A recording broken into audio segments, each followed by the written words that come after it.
Welcome to the 𝗩𝗁𝘁 HR Influencers Podcast. This podcast is sponsored by 𝗩𝗁𝘁, the simple and AI-powered rewards and recognition platform for employee engagement.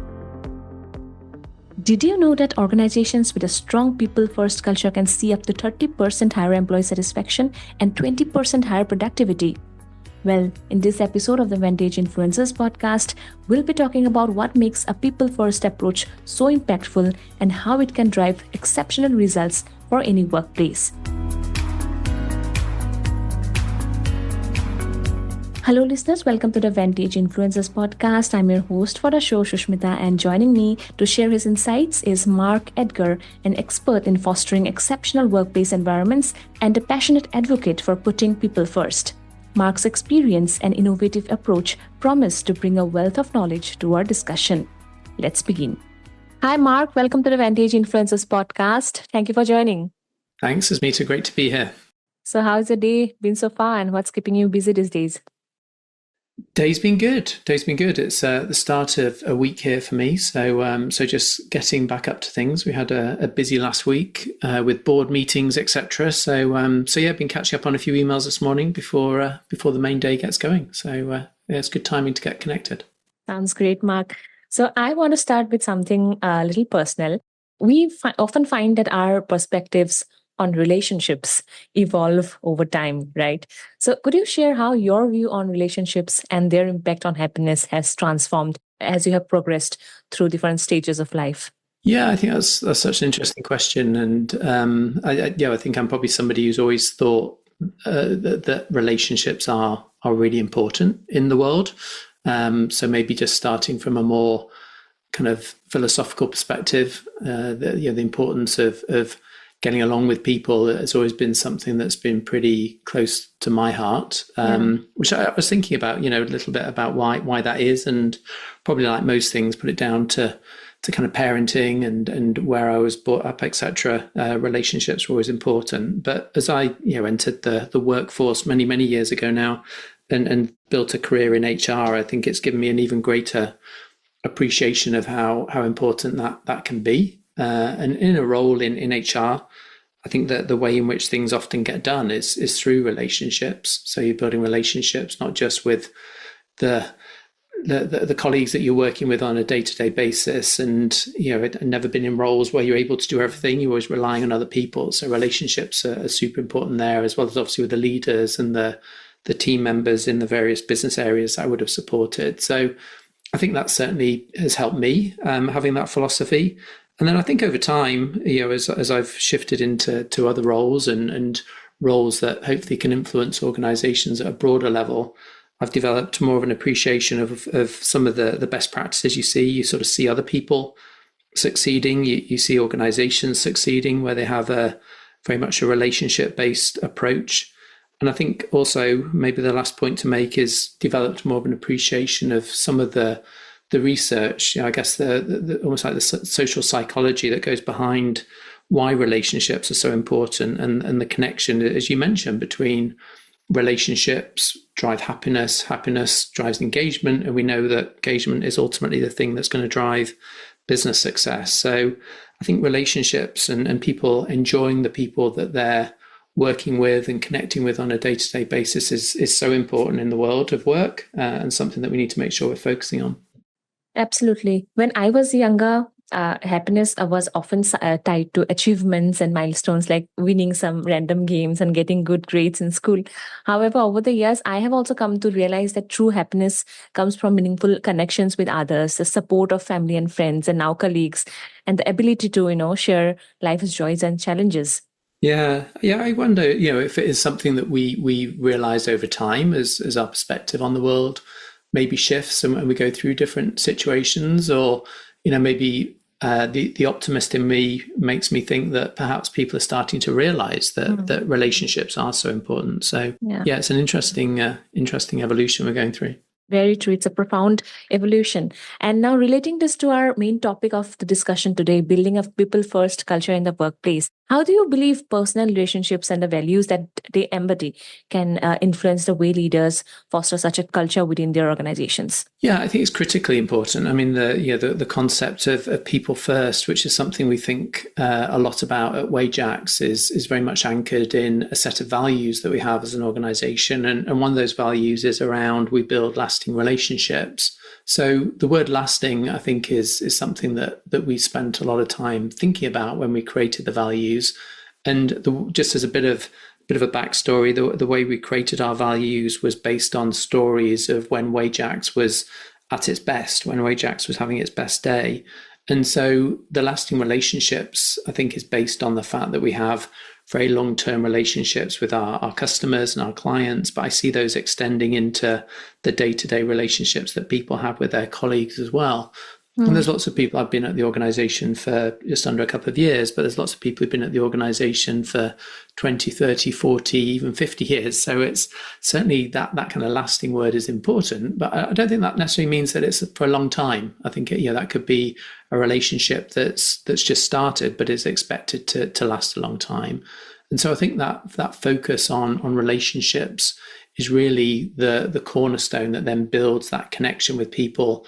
And that connection with people, as we mentioned, is ultimately what drives the engagement and the happiness. So we see relationships as being an integral part of our strategy to be people first. Yeah, so the key is to prioritize genuine connections and create an environment where employees truly feel valued and heard naturally, that fosters a more engaged and productive team.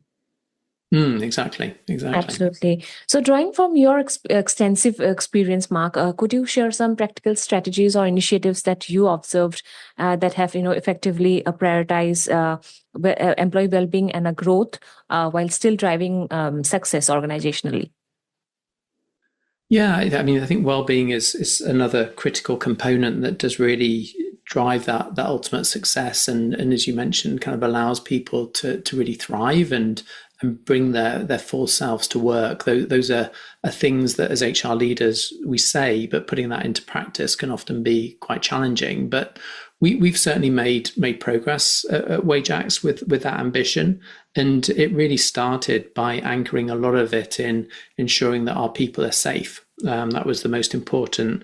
It's the most important value that we have. A lot of our commitment behind making sure that people are working in a safe environment, the idea that they can go home at the end of the day to their families and their loved ones, etc., is so important to us and everything that we do. And over time, I think as our kind of thinking around that has evolved, we've started to take an appreciation beyond safety into thinking that other elements are also important. So it's not instead of, this is a kind of build really. I'm thinking about the whole body, the whole person, both in terms of mind and soul, and ensuring that people are really thriving in their work environments means that well-being is so important. So the success we've had around that, I think there's probably two things I'd point to. I think one is through programs. I think programs can be really important in ensuring that we're raising awareness when it comes to well-being and making sure that people have the right support available when they need it. So we have a range of programs and platforms that our team members can access as they need to kind of get support around different elements of well-being. It could be financial, it could be more on the mental side, as well as advice on the physical side as well.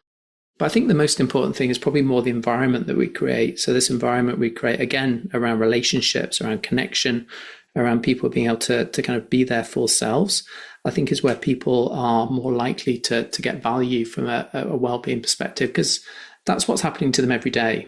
And if you are in an environment where you feel like you're thriving, where you're able to kind of be authentic, I think that can drive so much value for people when it comes to their kind of mental well-being in particular. So that's certainly another area that we focus on. Yeah, that programs that you mentioned, that those kind of programs definitely encourage open communication and regular feedbacks, and most importantly, a robust professional development opportunities that signal to employees that their well-being and growth are valued as much as their performance metrics.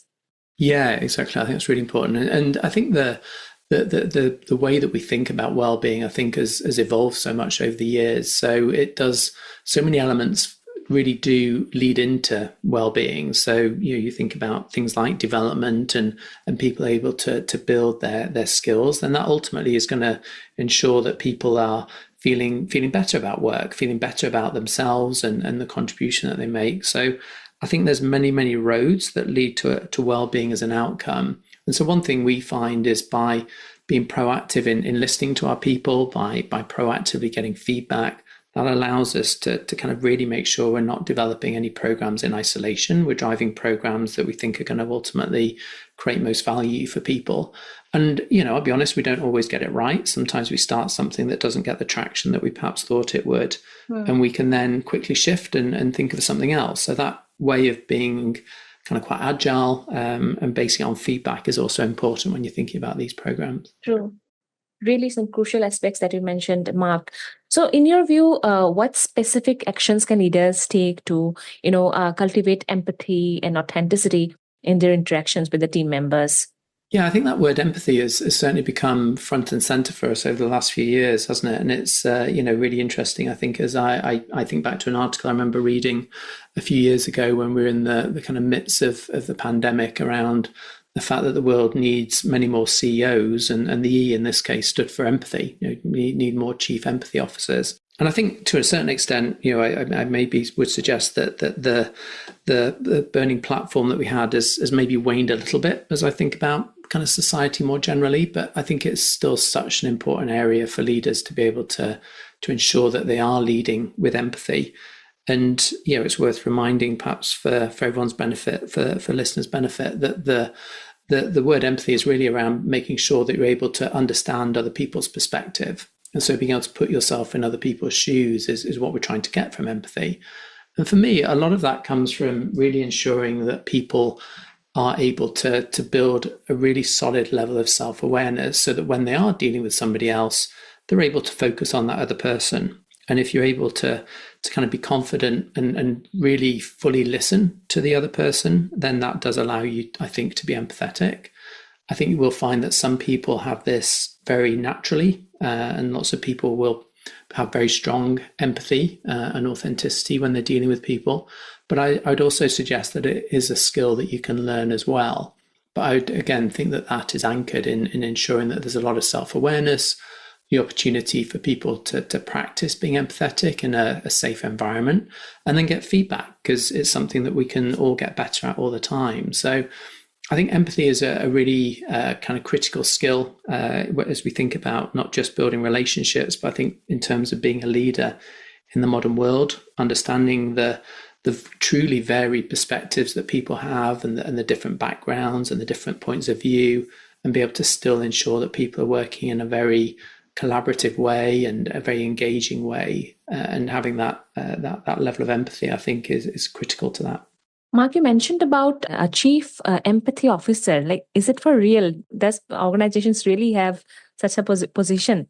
No, I think it was more. I mean, I think I would suggest it's something that you'd imagine in time, but it was more. I think the opportunity to ensure that becomes part of all of our jobs, having that skill set. So I think that was the point the article was trying to make. That's so important. Yeah, it's trying to really highlight it, but it just the interesting play on words in terms of chief executive officer versus chief empathy officer. And I think we saw lots of people through Zoom and other platforms kind of being more vulnerable during that time. But again, I would maybe argue that some of that initial level of interest and people leaning into being empathetic isn't quite there to the same extent. And I'm saying that very generally. But I think when leaders do demonstrate that empathy, then they really stand out. And those are the leaders that are going to get the best from their teams. Brilliant, Mark. And what would you like to say about the common obstacles when trying to implement the people first culture? And especially, how can leaders, effectively navigate them?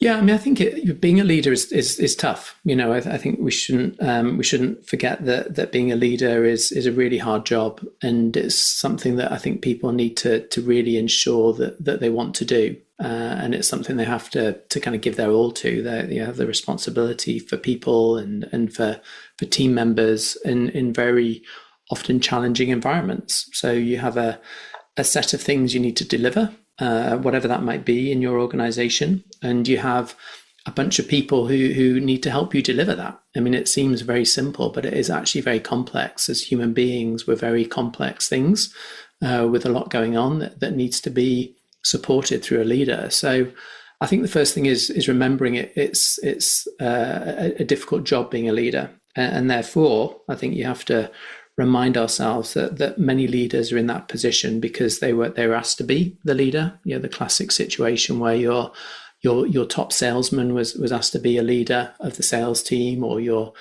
top researcher was asked to be the leader of the research team. And that's not necessarily going to ensure that you've got people who want to be there, people who want to learn, and people who want to develop their skills. So, you know, a common obstacle is you could have lots of square pegs in round holes, which is something to think through. And then the second thing for me is kind of being really clear about what do you mean by being, in our case, a people-first leader. So we've spent a lot of time being very thoughtful about defining what do we mean by that, creating a set of behaviors, a set of expectations, if you like, which ensure that people have a good sense of what it means. What is it that you're kind of working towards, and then helping people to develop those skills. So without having that clarity, then I think that can be a huge obstacle in terms of really being clear on what being a people-first leader means. And then I think maybe the final thing I'd mention is recognizing that when things become difficult, organizations go through lots of cycles. When things are going well, some of these conversations might be easier than when things are hard. And so I think there's also a potential obstacle around ensuring that you continue to have conviction in what it is that you're doing when it comes to being a people-first leader, or when you're implementing a people-first culture, and really think about this as being a long-term kind of game that you're working towards. This is about building for the future. This isn't a quick fix. And you need to recognize you may not always get it right. And again, kind of be ready to kind of pivot and get back on track. So for me, certainly thinking about the challenge it is for leaders, recognizing that you need to be clear on what good looks like, and then staying the course would be some of the elements as I think about the potential obstacles and how best to overcome them. Some absolutely crucial insights there for our listeners, Mark. Thank you for those. Finally, for them who are business leaders aiming to cultivate a people-first culture within their organizations, what specific advice would you offer based on your experiences and insights into effective leadership and organizational development? Well, I think if your listeners are a real kind of as I am kind of a student when it comes to all these sorts of things, I think it's important to take on board what other practices are. Listen to podcasts, read books, listen to case studies, and make sure you understand exactly what the opportunity is. But more crucially, it's important to ensure that you're doing what's right for your organization, and really understanding what the kind of business drivers are. How would being a people-first organization help your organization, I think, is the crucial question to ask. Why is this something that you want to invest time in over something else? In the case of Wajax, we've a business been around for over 165 years. We are truly a people business. We don't manufacture our own products. It's all about the service and the proposition we give to our customers, and the solutions that we give to our customers, which all come through our people. So being people first felt like a very natural progression of our long journey and our long history. But whilst I'm fully committed to it and I believe in it to my soul, that's not necessarily going to be right for every organization. So I think that's kind of the advice I'd have, is to avoid doing something because it seems like the right thing to do, but really doing it because it is the right thing to do would be, I think, an important question to ask. Thanks so much, Mark, for your invaluable insights today. Your wisdom and passion have profoundly impacted me personally, and I appreciate the time and thoughtfulness you brought to our conversation that would resonate with our listeners for sure. Once again, thank you for your time and energy. Thanks, Susmita. Lovely to connect. And to all our listeners, thank you for tuning in. We hope you found this episode really insightful. Stay tuned for more enriching discussions on the 𝗩𝗁tage Influencers podcast. Thanks for listening to the 𝗩𝗁tage HR Influencers podcast. Please do subscribe to 𝗩𝗁tage HR Influencers podcast on Apple Podcast, Spotify, and our YouTube channel for new episodes.